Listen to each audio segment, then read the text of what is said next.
Boa noite, igreja. Graça e paz, nosso Senhor Jesus, seja com todos nós. Amém? Amém. Então, hoje, nesse culto de domingo, a gente continua estudando essa oração do Pai Nosso. No nosso último culto de domingo, a gente viu a primeira prece, as primeiras frases dessa oração, né, tão importante que onde a gente aprendeu que o Pai é nosso. Quando a gente ora o Pai Nosso, a gente ora como um corpo, a gente exalta o nome de Deus, santifica o nome de Deus, também por mais que ele já seja exaltado, por mais que ele seja santo. E enquanto eu estava preparando essa palavra, refletindo também sobre tudo que a gente havia ouvido no último domingo, a gente percebe como algo muito simples, como algo que a gente faz sempre, como algo que a gente conhece tanto, que é a oração do Pai Nosso, que muitos de nós aprenderam lá quando criancinha, que muitos de nós oravam na escola, mas a gente vem para um culto sobre a oração do Pai Nosso, sobre aprender do Pai Nosso, uma oração que muitos já têm decorado. E a gente aprende tanta coisa nova, a gente percebe quão profundo é aquilo, quanto que aquilo tem para edificar a nossa vida. Enquanto eu estava pensando sobre isso, também me veio uma outra oração. Talvez muitos de nós, aqueles que já se converteram, também conhecem. Uma oração de entrega. Uma oração onde a gente aceita Jesus como nosso Senhor e Salvador. Quão poderosa é essa frase que a gente fala assim que a gente se converte. Eu aceito Jesus como meu Senhor e meu Salvador. O que será que significa essas pequenas duas palavras? O que significa aceitar Jesus como nosso Senhor? Qual a dimensão disso? Aceitar Jesus na sua vida como Senhor é como alguém que manda. Jesus como a maior autoridade da sua vida, acima até de você. Onde Jesus agora ocupa o espaço daquele que vai ter a última palavra, aquele que vai mandar, aquela pessoa que vai guiar a sua vida. Falar, Senhor Jesus, Tu é o Senhor da minha vida, é se colocar em uma submissão abaixo de Jesus. O que Ele fala, o que Ele manda, a gente vai cumprir. O que Ele nos pedir, nós vamos. Da mesma forma, qual a dimensão de aceitar Jesus como o nosso Salvador?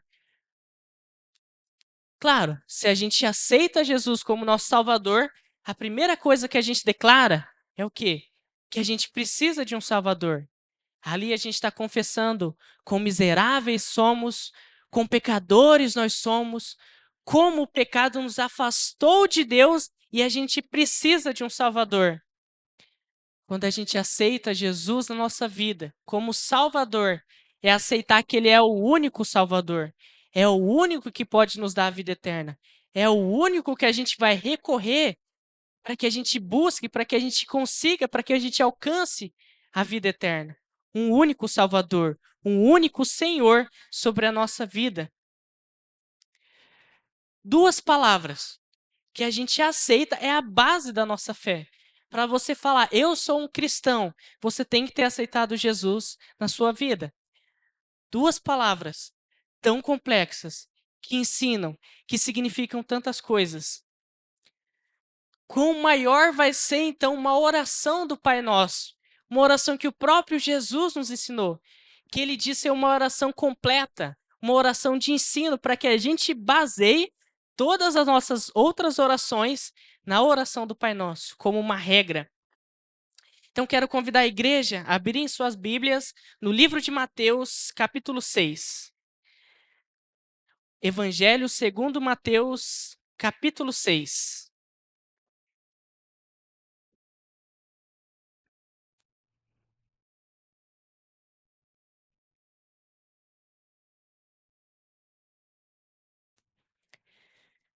Mateus 6, a partir do versículo 9 até o 15.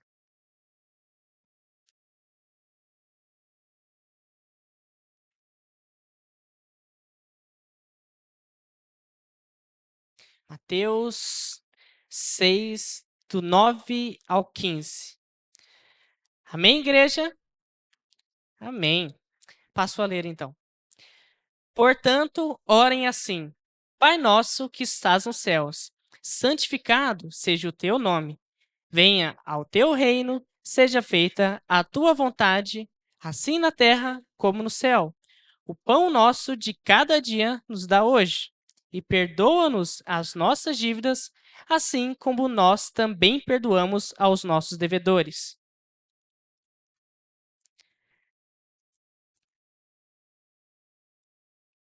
Porque se perdoarem uns aos outros as ofensas deles, também o Pai de vocês, que estás nos céus, perdoará vocês.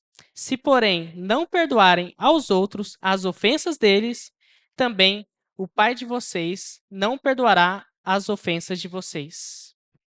Até aqui. Obrigado. Então, hoje a gente vai focar nessa segunda e terceira prece do Pai Nosso. Venha ao teu reino e seja feita a tua vontade, assim na terra como no céu. E algo bem interessante que a gente já nota aqui também, que a gente já havia aprendido no último culto, né, que é sobre quando a gente fala santificado seja o teu nome. E aí a Daline que estava pregando perguntou para a gente, mas o nome de Deus não já é santo? O nome de Deus deixa de ser santo para a gente não falar?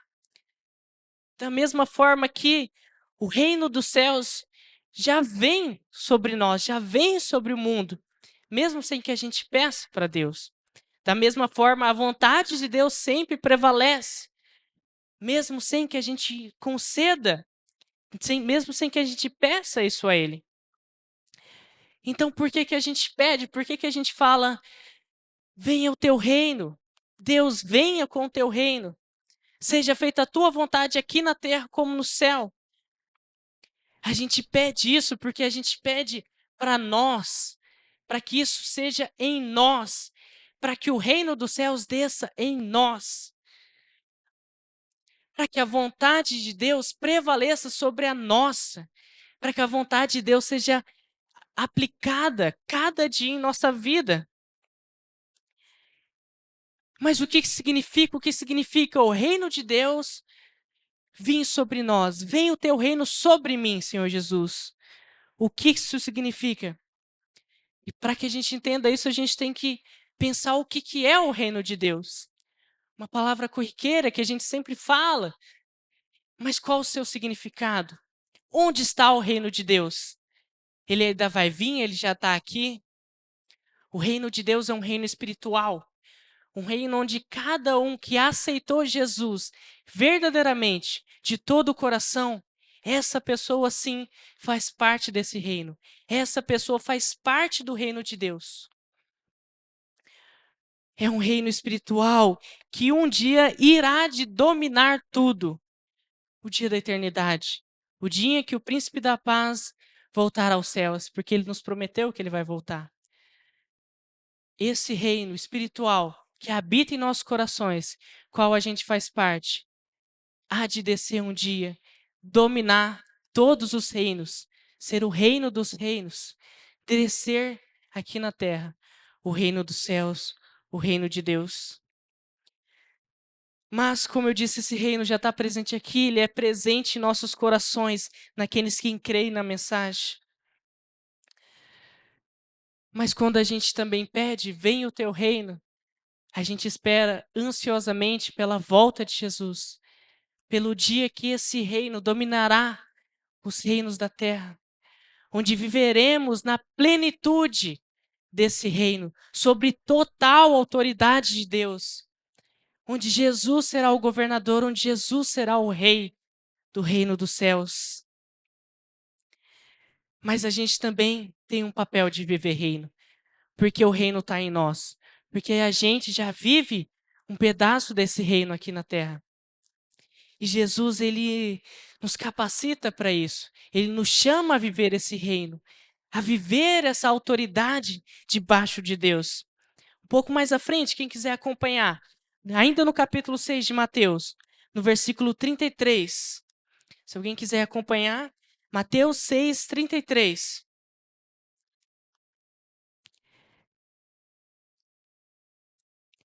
Jesus diz assim para a gente: mas busquem em primeiro lugar o reino de Deus e a sua justiça, e todas essas coisas lhe serão acrescentadas. E o que significa buscar o reino de Deus em primeiro lugar? Como isso se aplica, essa oração do Pai Nosso, sobre a gente pedir que o reino venha sobre nós? Viver o reino dos céus e ver essa parte que a gente já tem do reino dos céus. É a gente conseguir viver o que esse versículo, essa fala de Jesus em Mateus 6,33 diz para nós. Colocar o reino dos céus, colocar o reino de Deus em primeiro lugar da nossa vida. Ou seja, colocar as vontades de Deus. Qual que é a vontade de Deus? A palavra, tudo que está na Bíblia é da vontade de Deus. Tudo que Jesus mandou, tudo que está, faça isso, é da vontade de Deus. Claro, a gente também tem que ter um discernimento de discernir o que é para a gente. Mas a palavra de Deus está aí para que a gente leia, para que a gente entenda a vontade de Deus clara na nossa vida. Buscar a palavra é a vontade de Deus. E colocar isso em primeiro lugar é colocar a vontade de Deus, muitas vezes, acima das nossas. É colocar os planos de Deus, os sonhos que Deus tem para a gente, acima dos nossos. Colocar as prioridades de Deus, do reino de Deus, acima das nossas prioridades, acima das prioridades da nossa família, das prioridades dos nossos pais. E será que a gente tem conseguido viver isso? Viver esse reino de Deus em primeiro lugar.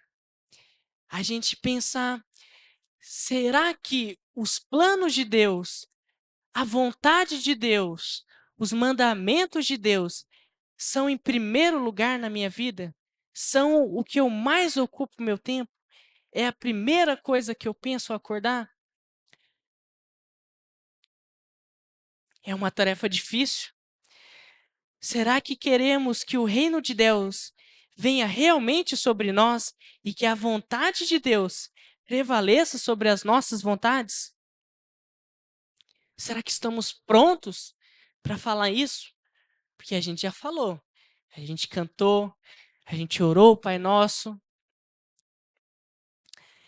E o que acontece muitas vezes também com a gente, quando a gente vê que a gente não tem vivido a real vontade de Deus, ou que a vontade de Deus não é a primeira em nossas vidas, acontece porque muitas vezes a gente não pensa sobre a vontade de Deus.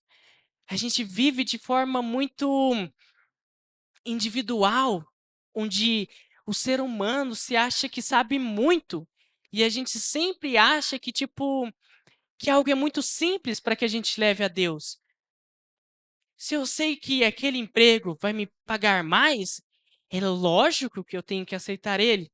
A gente pensa que a gente é muito sábio fazendo isso, tomando, tomando decisões, seguindo nossas vontades, sem ao menos pensar se aquilo é bom para o reino de Deus, se aquilo vai te ajudar alguma forma de chegar mais próximo de Deus, se aquilo é plano de Deus para a sua vida. Pode ser, como também pode não ser. Então, o que a gente muitas vezes a gente não faz é que a gente não pergunta, nem oramos ou pensamos qual a vontade de Deus sobre a nossa vida quando temos alguma decisão importante. Será que pensamos na vontade de Deus? Será que decidimos sempre pensando em nós mesmos ou pensando em nossas vontades? Eu dei o exemplo, uma oferta de emprego. Quem aqui, quando recebe uma oferta de emprego, antes de aceitar, coloca o joelho no chão e fala: Senhor, essa é a tua vontade? Ou pelo menos fala: Senhor, se for da tua vontade, será, se não for, eu aceito. Quantas pessoas eu já vi recusarem ofertas de emprego porque, de alguma forma, afastava eles da presença de Deus? A gente muitas vezes não pensa sobre a vontade dele. Ou talvez para essa galera que agora está completando 18 anos, que já está pensando em uma faculdade, aqueles que chegaram no seu 17, 16. Você já dobrou o seu joelho, já conseguiu colocar na vontade, na presença de Deus, perguntar: qual é a tua vontade para a minha vida? Qual carreira, qual faculdade devo seguir? Ou talvez quando a gente começa a vir na igreja, a gente tem aquela vontade de servir, mas tem tantos ministérios, tantas áreas da igreja, e talvez tenha um lugar que é perfeito para a gente, que Deus está falando: vai naquele lugar, eu quero você naquele ministério, eu quero você ajudando naquele lugar. E a gente escolhe porque o ministério que é da nossa vontade, porque ele é mais visto, porque as pessoas falam mais dele, porque lá eu vou ter maior visibilidade, as pessoas vão vir eu servindo. E na verdade, o dom que Deus nos deu para servir em um ministério, a gente enterra, por causa que os nossos olhos são maus, por causa que a gente não seguiu a voz de Jesus que nos conduzia. São pequenas coisas que muitas vezes a gente pensa. A gente pensa que é muito pequeno questionar Deus: onde tu quer que eu sirva na minha igreja? A gente acha que é muito pequeno colocar um pedido: Senhor, eu não sei o que fazer, me ajuda. A gente acha que muitas vezes talvez a gente nem precise.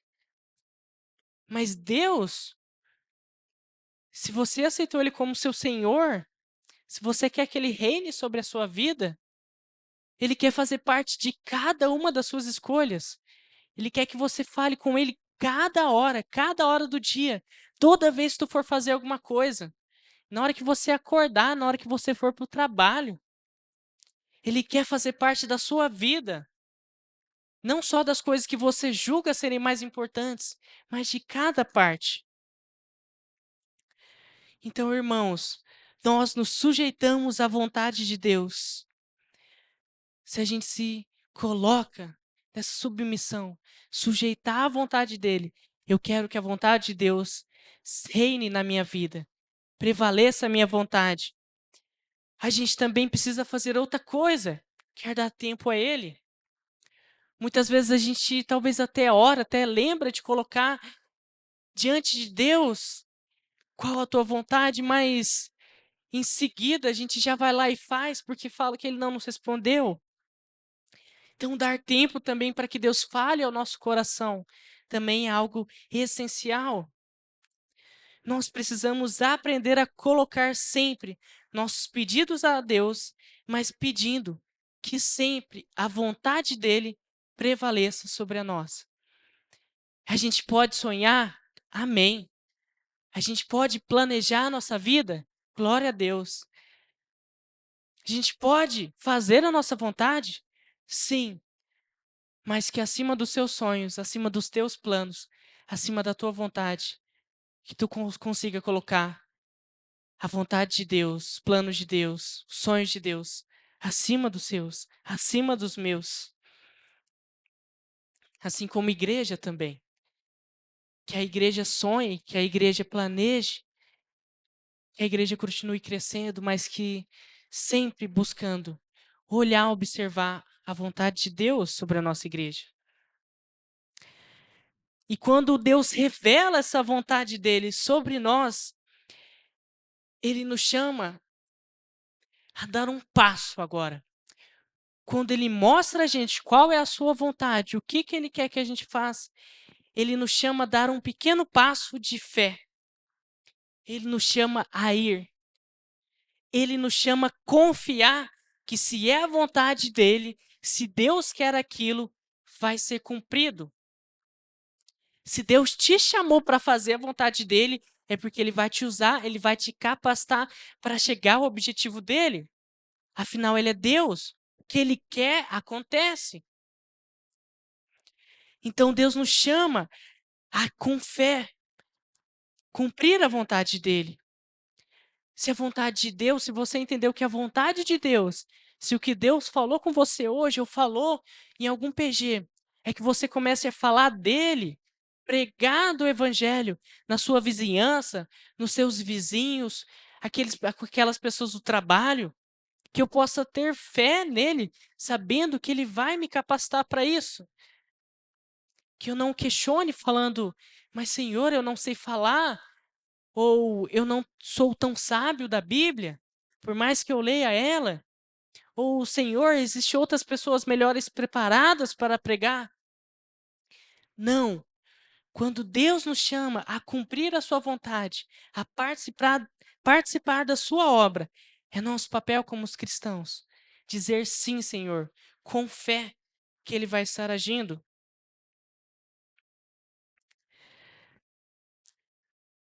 Se a vontade de Deus é que você comece a fazer o orando em família na sua casa, a toda vez quando você se sentar com a sua família, você abrir o orando em família e ler com as pessoas da sua casa, que com fé você faça isso. Que com fé você vai lá e faça. Por mais que você fale, ah, Senhor, mas o pessoal da minha casa é desanimado, eles muitas vezes não querem fazer o orando em família quando eu chamo, eu tenho que sempre ficar lembrando eles, sempre ficar chamando. Se é da vontade de Deus, se Ele te chamou, que a gente cumpra. Eu falo isso por mim, porque é algo que eu senti que Deus começou a me chamar a fazer, tanto na minha casa como na casa do meu pai também. E eu falo isso para que a igreja também possa me ajudar a cumprir isso.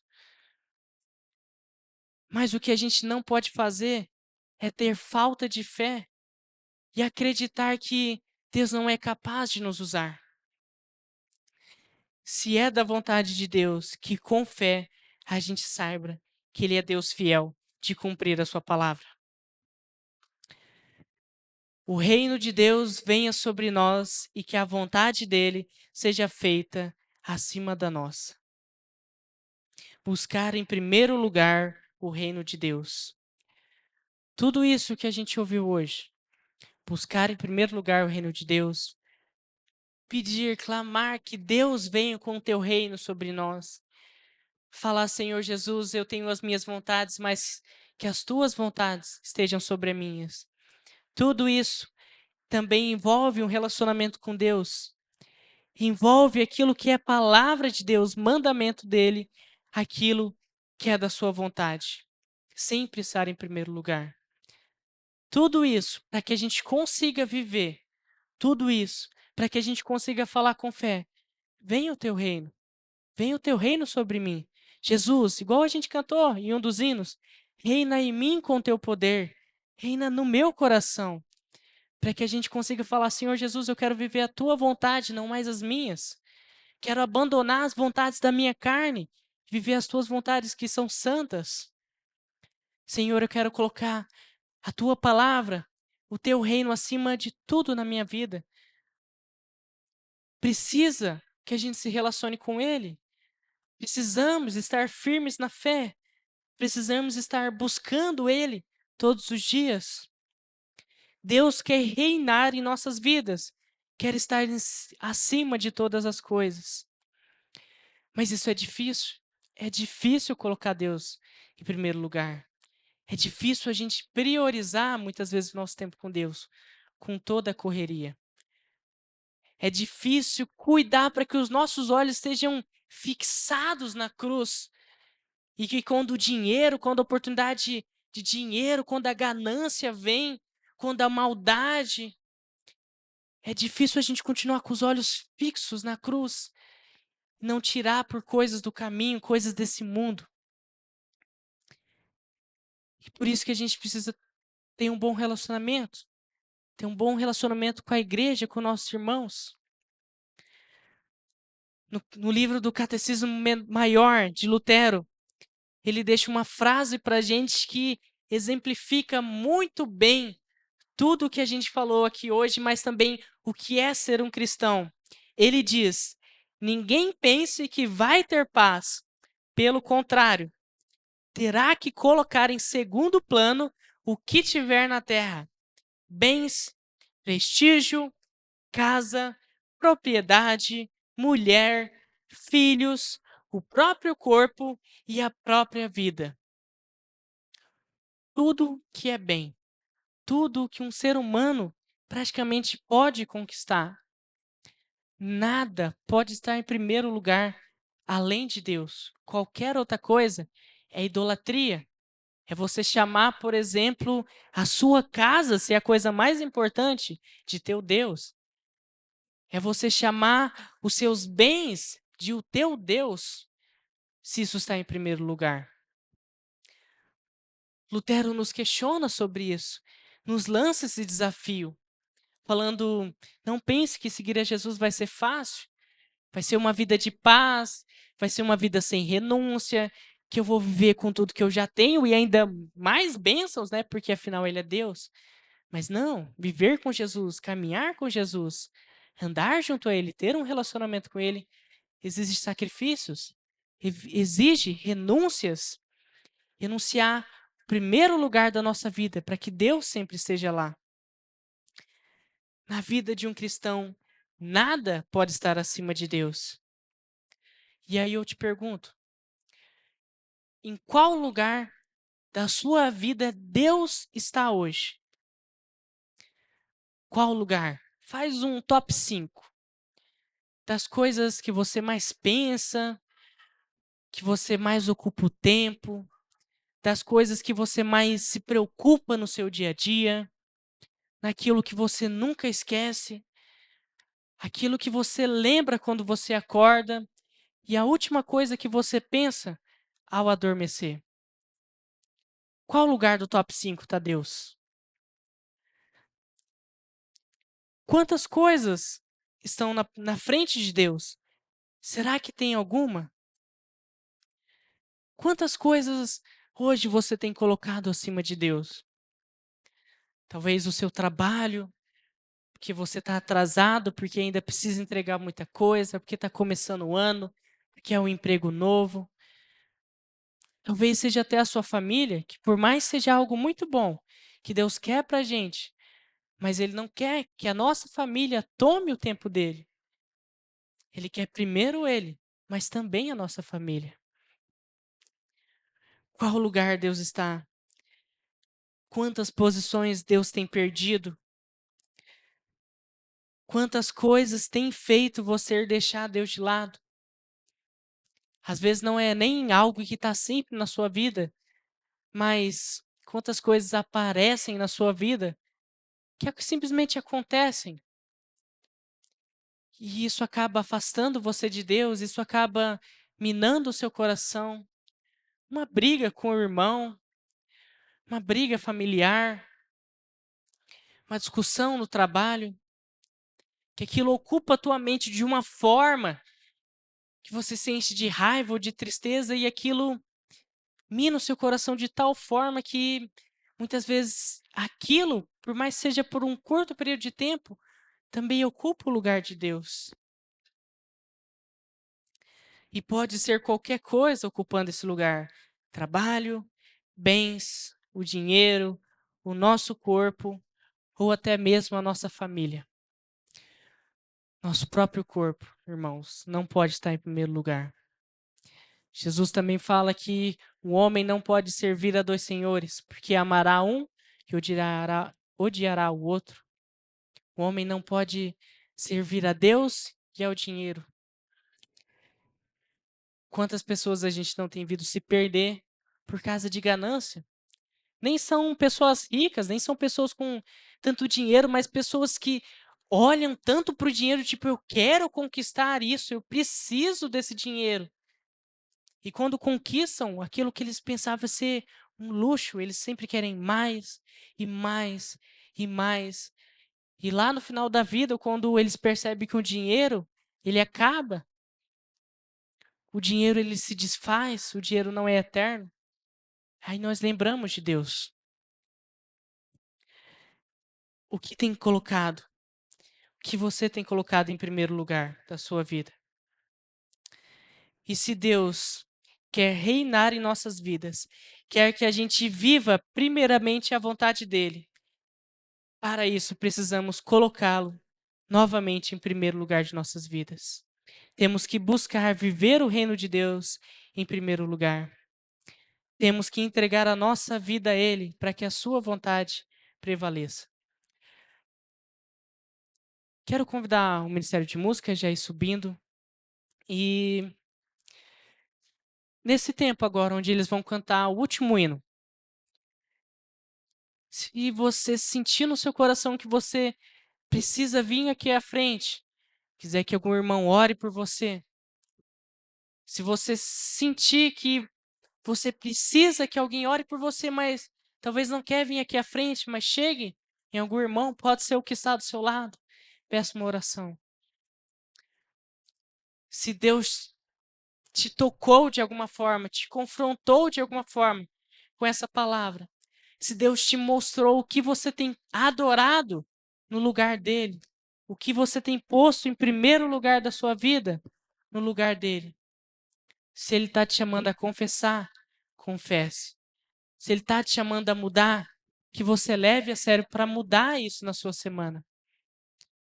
Se ele está te chamando a confessar isso a um irmão, a pedir ajuda para alguém porque você não tem conseguido, que podamos pensar, que a gente peça.